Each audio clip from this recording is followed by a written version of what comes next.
ہم نہ سمجھے تھا وہ پانی یا سراب، انقلاب اے انقلاب اے انقلاب، اے کہ ہے ہر لحظہ محو آب و گل، حق تعالی سے طلب کر زندہ دل، گرچہ آب و گل میں ہے اس کا مقام، نو فلک سرگشتہ یک دل تمام، مت سمجھ وابستہ اس کو خاک سے، ہے وہ رفت میں فزوں افلاک سے، ہے جہاں اس کو حریم کوئے دوست، ہر قبائے لالہ میں ہے بوئے دوست۔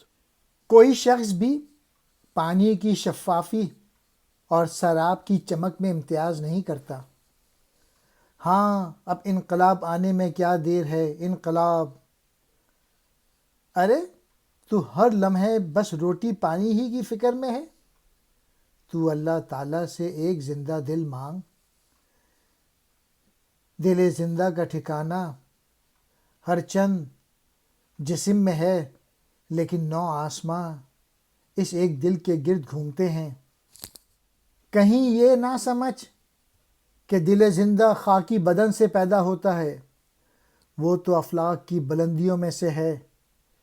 یہ دنیا اس کے لیے دوست کی گلی کی چار دیواری کی مانند ہے، وہ لالے کی قبا سے دوست کی خوشبو پاتا ہے۔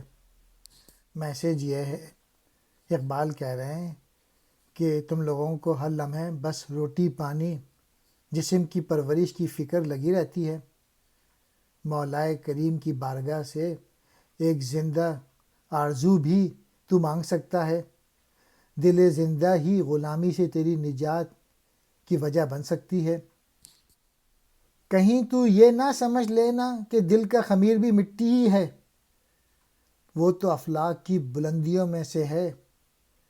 یہاں دل سے مراد گوشت کا لوتھڑا نہیں جو ہر انسان کے سینے میں ہے، بلکہ اس سے مراد وہ خاص جذبہ ہے جس کا سرچشمہ دل ہے، اور اس جذبے سے اہل طریقت و تصوف ہی آگاہ ہیں۔ یہ دنیا اس کے لیے محبوب کی گلی کی چار دیواری ہے، وہ لالے کی قبا سے دوست کی خوشبو پا لیتا ہے، یعنی اسے مظاہر فطرت میں اس کو محبوب حقیقی ہی کا جلوہ نظر آتا ہے۔